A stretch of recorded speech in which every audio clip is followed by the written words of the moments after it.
안녕하십니까, 래피드입니다. 9월 27일 두산중공업 보도록 하겠습니다. 먼저 증시부터 보겠습니다. 코스피 0.27%, 코스닥 0.2% 하락하면서 오늘도 크게 상승하지 못하고 마무리를 했습니다. 오늘 외국인은 3,400억 코스피 매수했고요. 코스닥은 400억 매수하면서 마무리했네요. 최근에 이제 헝다 관련해서 중국에 대한 그 부동산 투자 그룹이 또 파산 위기에 있으면서 또 전체적인 이 글로벌 시장이 약간은 좀 조정을 들어가는 그런 모습이 보이고 있습니다. 거기에다가 이제는 코로나로부터의 그 회복기에 접어들면서 아직까지 변이 코로나가 좀 위기가 있긴 하지만 이제는 경구용 치료제도 곧 나오게 되고요. 여기에 대해서 경기 회복에 대한 기대감으로 이 물가도 좀 상승하게 되었습니다. 그래서 거기에 따른 금리 인상과 유동성 자금이 다시 한번 이제 테이퍼링으로 인해서 좀 빠질 수 있는 그런 위기감 때문에 이런 식으로 증시 자체가 좀 조정기에 들어서는 게 아닌가라는 생각을 계속 하고 있고요. 연이어서 말씀드립니다. 계속해서 고점이 낮아지는 그런 패턴이 나오고 있습니다. 결국에는 이런 추세를 깨지 못하고 계속해서 이제 바닥은 지지를 하는 듯 하지만 결국에는 고점 라인을 갱신하지 못하면 쭉 떨어질 수 있는 그런 자리가 나올 수 있다는 겁니다. 그리고 거래량 자체가 지금 증시 전체에서 침체되어 있는 그런 움직임이고요. 계속해서 외국인이라든지 기관 투자자는 관망세로 우리나라 증시를 매도를 하거나 당장 사더라도 차익 실현 물량으로 다시 지켜보는 그런 상황인 것 같습니다. 그래서 지금 월봉을 보게 된다면 결국에는 코스피는 이미 한풀 꺾인 상황에 있다라는 것을 다들 잘 아실 겁니다. 그래서 최근에는 이제 외국인 투자자가 좀 지금 7일 연속 매수를 하긴 했습니다. 아직까지는 그래도 괜찮게 지금 매도를 하다가 다시 매수를 이어가고 있는데요. 여기에 대해서 좀 더 공격적으로 매수를 해주는지 좀 지켜보면 좋을 것 같습니다. 하지만 아직까지는 뭔가 의미 있게 계속해서 많이 매수를 한다라고 보기는 어렵고요. 거기에 따라 이제 기관 투자자도 좀 매도를 하고 있기 때문에 좀 보수적으로 지켜보는 것이 좋을 것 같습니다. 일단은 7일 연속 외국인이 매수한 것은 괜찮다라고 생각을 하는데요. 코스닥도 마찬가지입니다. 월봉에서 음봉이 나왔고요. 고점 부근에서 이제 조금 하락을 준비하는 그런 움직임이 나오고 있고요. 사실 일봉 패턴도 코스피와 유사합니다. 고점이 점점 낮아지고 있고요. 결국에는 21선 받치지 못한 채로 이평선이 모인 지점에서 좀 하방으로 포지션을 잡고 있습니다. 이런 포지션이 나왔을 때는 언제든지 이제 좀 악재가 나왔을 때 긴 음봉, 장대 음봉이 나올 수 있는 그런 자리라고 생각을 하고요. 그때는 이제 요런 자리, 요런 지지 라인을 형성을 해주는지 확인을 좀 해줘야 될 것 같습니다. 그래서 전체적인 증시 분위기는 지금 썩 좋지는 않다라는 것을 잘 생각하시고요. 기관 투자자는 계속해서 코스닥에서 빠져나가고 있다는 점을 보시면 되겠습니다. 그래서 오늘 요 정도로 확인하고 환율 한번 보겠습니다. 환율이 이제 다시 한번 올라가기 시작했습니다. 결국에는 1180원 다시 한번 넘어갔고요.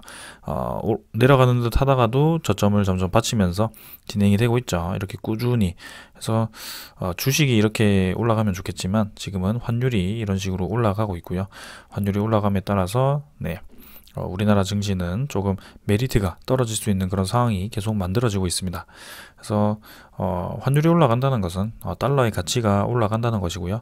달러를 얻을 수 있는 미국 증시가 오히려 메리트가 생긴다는 거죠. 그래서 환차익을 위한 그런 움직임도 좀 잘 보셔야 될 것 같습니다. 그래서 환율은 저는 계속 올라갈 거라고 생각을 하고요. 월봉 입장에서는 꾸준히 올라가는 방향으로 갈 것 같습니다. 자, 그래서 요 정도로 오늘 증시 확인하고 넘어가도록 하겠습니다. 종목 보겠습니다. 두산중공업 보겠습니다. 100원 상승해서 2650원으로 마무리를 했고요. 2700원까지 시간외 가격은 조금 상승을 했네요.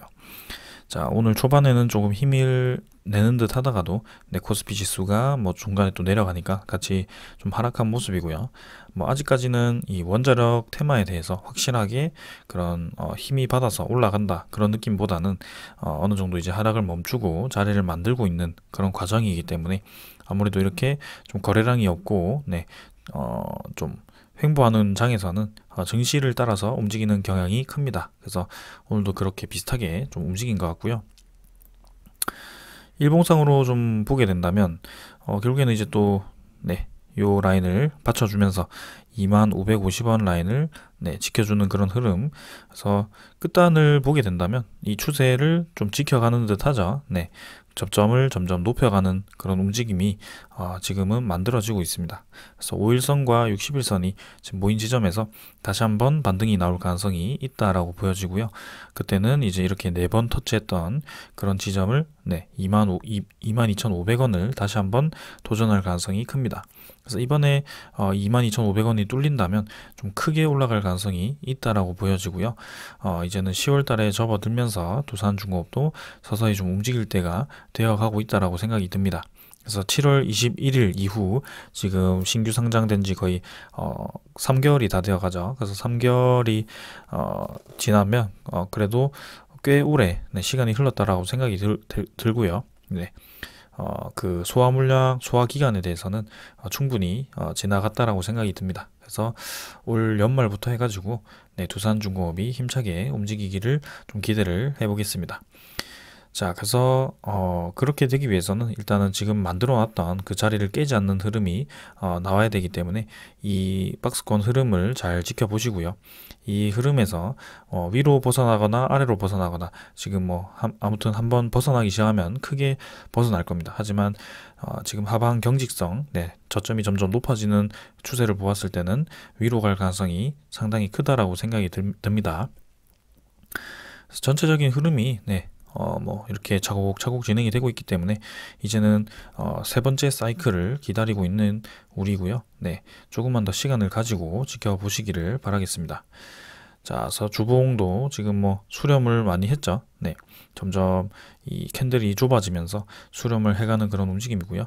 그 다음에 월봉도 마찬가지 이제는 시간을 좀 가졌다라는 것이 보입니다. 그래서 이런 과정을 또 다시 만들고 있는 두산중공업이고, 여기서 이점에서 N자로 반등해 주는 것이 아주 좋을 것 같네요. 그래서 월봉 거래량도 많이 죽어 있는 상태이기 때문에 10월부터 아니면 11월부터 거래량이 좀 증가를 하면서 힘이 좀 붙었으면 좋겠습니다. 일봉은 요 정도로 확인을 하고 매일매일 이제 분석을 해드리고 있기 때문에 좀 중복되는 내용이 많습니다. 그래서 간단하게 이렇게 별로 특이한 이슈 없을 때는 넘어가도록 하고요. 기간은 15만 8천 주 오늘 매수를 했고, 외국인은 3만 8천 주 매수를 했습니다. 그래서 금융투자 좀 매수했고요. 연기금이 99만 9천 주 매수를 했죠. 그래서 제가 또 중요하게 생각을 했던 이 연기금이 또 계속 들어오고 있습니다. 그래서 이때 좀 나가고 그 전부터 해서는 사실은 꾸준히 지금 연기금이 두산중공업에 대해서 매수를 하고 있다는 점입니다. 그래서 이렇게 본다면 연기금은 계속 지분이 늘어나고 있는 거고요. 저번에도 말씀드렸지만 7월 21일이 신주 상장 물량이었습니다. 근데 7월 30일부터 해가지고 제가 집계를 좀 해봤는데 연기금이 상당히 많이 매수를 했던 그런 움직임이 보이죠. 그래서 근 100만 주 가까이를 지금 매수를 좀 하고 있습니다. 신주 상장 이후에. 그래서 두산중공업을 꾸준히 모아가는 그런 움직임이 나오고 있고요. 이미 지분율은 5%를 넘어서 이제 6%가 다 되어 갈 것 같은데요. 좀 더 보겠습니다. 그리고 오늘 외국인 투자자는 3만 8천 주 매도를 좀 했죠. 4일 연속 좀 매도를 하는 움직임인데요. 조금은 아쉽지만 그래도 매도세가 좀 멎어들면서 외국인도 다시 매수를 해준다면 두산중공업이 힘을 받을 수 있는 그런 자리라고 생각을 합니다. 그래서 이렇게 매도를 좀 하더라도 결국에는 매수 세력이 이렇게 두산중공업을 받쳐주기 때문에 이런 식으로 지지 라인에 나오는 것이고요. 만약에 연기금과 같은 그런 매수 세력이 없다면 분명히 이제 두산중공업은 힘없이 내려갔을 겁니다. 근데 이렇게 제때제때 주가를 받쳐주는 그런 움직임이 나오고 있고, 사실 이때만 가더라도 이제 계속 주가를 좀 눌리는 그런 움직임도 나오고 있죠. 그래서 사실은 저는 어떤 세력에 의해서 이 두산중공업이 매집이 되어 가고 있다라고 생각이 들고요. 그 때를 기다리는 것 같습니다. 그래서 원전에 대한 소식이 다시 한번 나오기를 기다려 보겠습니다. 자, 오늘 차트는 이 정도로 확인을 하고요. 문제없이 잘 진행이 되고 있으니까 넘어가겠습니다. 그 다음에는 두산중공업의 공매도 잔고입니다. 공매도 잔고가 최근에 좀 늘었죠. 530만 주까지 오늘도 늘었습니다. 그래서 잔고 자체가 지금 좀 줄어들었다가 늘었다가 줄어들었다가 늘었다가 하는데 결국엔 또 늘어나는 방향으로 진행이 되고 있습니다. 그래서 75만 주 또 24일에 거래가 되었고요. 그 다음 날도 35만 주 거래가 되면서 좀 생각보다 공매도 거래가 많고, 그 다음에 잔고도 좀 늘어나는 그런 움직임이 나오고 있습니다. 하지만 주가를 보았을 때는 사실 공매도 거래가 막 많이 되어서 주가를 내리는 쪽으로 진행이 된다라고 보기는 어렵고요. 어떤 일정한 구간을 가지고 지금 박스권에 갇혀 있는 모습이기 때문에 그 박스권을 통해서 뭔가 공매도 잔고가 지금 늘어났다 줄었다 하고 있습니다. 일단은 이번에는 좀 늘었는데 다시 한번 감소하는 때가 올 것인지 좀 주목을 하면 될 것 같고요. 지금은 막 조금 늘어나긴 합니다만 막 크게 사실은 급격하게 많이 늘어나면 문제가 좀 되겠지만 지금 이 정도는 저는 괜찮다라고 생각이 됩니다. 그래서 이전에도 한번 급격하게 감소를 했던 적이 있기 때문에 왔다 갔다 하는 뭐 이런 움직임은 괜찮고요. 사실 좀 감소하는 방향으로 가면 좋겠지만 일단 좀 더 보도록 하겠습니다. 지금 이 정도 데이터로는 뭔가 어떻다 저떻다 하고 뭔가 추측하기에는 좀 부족한 것 같아서요. 넘어가도록 하겠습니다. 그리고 두산중공업의 대차잔고도 같이 확인을 해보겠습니다.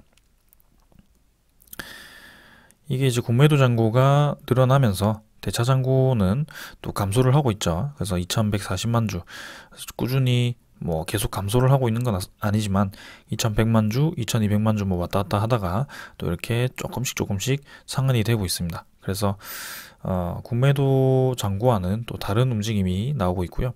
사실 같이 늘어나는 방향으로 간다면 좀 굉장히 부정적이겠지만 대차잔고가 이미 어느 정도 공매도로 나왔고 신규 대차잔고가 지금 멈춰있는 상태이기 때문에 앞으로의 그 두산중공업의 하락 배팅에는 어느 정도 한계가 있지 않을까 그런 생각입니다. 그래서 실제로 이제 연기금과 같은 매수 세력이 붙어서 계속 매수도 진행을 해주고 있고요. 지금 수급도 괜찮고 뭐 이런 신용 잔고가 조금 더 개선이 되었으면 좋겠습니다. 그래서 외국인 전일은 이제 91만 주 매도를 했고요. 추정은 4만 주에서 오늘 15,000주, 그래서 조금 뭐 거의 거래가 없었다라고 보셔도 될 것 같고요. 그래서 매도세가 많이 멈추었습니다. 그래서 자, 내일부터 해가지고 좀 두산중공업이 외국인 매수도 좀 들어와 준다면 좋은 움직임이 나올 것 같고요. 우리는 연기금이 계속 매수를 하고 있다는 것에 생각을 하시면 됩니다. 그래서 계속해서 이제 원자력 발전은 커질 수밖에 없고 시장 자체가 수요가 지금 증가를 하고 있습니다. 신재생에너지 쪽으로 갔던 국가들도 사실은 그 신재생에너지에 대한 한계에 부딪혀서 지금 원자력 발전을 다시 건설을 하려고 하는 그런 움직임이 나오고 있고요. 기존의 다른 국가들도 원자력 발전을 투자를 하고 있기 때문에 두산중공업은 지금 우리나라뿐만이 아니고 미국의 웨스팅하우스와도 협력을 하고 있습니다. 그리고 차세대 원전인 SMR도 지금 미국 기업들과 선두주자로 지금 협력을 하고 있기 때문에 상당히 기대가 크죠. 거기에다가 오늘 이제 또 수소 소식인데요. 직접적인 두산중공업의 소식은 아닙니다. 하지만 이번에는 수소 연료전지가 이제 해외 첫 수출을 하는 그런 쾌거를 이루었다고 하고요. 그 주인공은 두산 퓨얼셀입니다. 두산 퓨얼셀이 이제 두산중공업의 자회사로 있죠. 거의 그래서 두산중공업이 두산 퓨얼셀로부터 또 이렇게 수혜를 받을 수 있는 그런 흐름이라고 저는 생각을 하고요. 수소에 대한 시너지가 지금 확실히 커지면서 그리고 지금 수직관계 지분 구조를 지금 잘 정리를 해놨기 때문에 두산 퓨얼셀을 통해서 두산중공업이 수혜를 받고 또 두산중공업이 잘 되면 두산이 또 수혜를 받고 뭐 이런 식으로 아주 잘 되어 있습니다. 그래서 이제 첫 해외 수출을 했기 때문에 두산 퓨얼셀이 사실 얼마 전까지만 해도 그 잘 올라가다가 얼마 전이 아니죠. 올 초까지만 해도 좀 잘 올라갔던 것 같습니다. 근데 실적에 대한 우려감 때문에 좀 주가가 조정을 받기 시작했고요. 지금은 어느 정도 이제 횡보도 많이 했고 다시 한번 이렇게 해외 첫 수출을 하고 퓨얼셀에 대한 수요도 증가를 하고 그 다음에 수소 에너지에 대해서 지금 조명을 많이 받고 있기 때문에 두산 퓨얼셀이 다시 관심을 받고 있는 것으로 보이고요. 거기에 따라서 두산중공업도 지금 이렇게 수혜를 받을 것으로 생각이 됩니다. 그래서 크게는 수소 에너지, 그 다음에 원자력 에너지, 뭐 기존의 그죠? 해수 담화 플랜트와 같은 그런 플랜트들, 뭐 폐자원 에너지와 플랜트 뭐 이런 것도 있고요. 여러 가지 많습니다. 그래서 가스터빈도 있고요. 두산중공업은 응용할 수 있는 게 많기 때문에 꾸준히 한번 지켜보겠습니다. 그래서 그런 소스들이 하나하나 터질 때마다 주가가 움직임이 있을 거고요. 지금은 철저하게 지금 관리되고 있는 그런 움직임이 나오고 있기 때문에 조금만 더 지켜보도록 합시다. 자, 오늘 여기까지 하고 마무리하겠습니다. 감사합니다.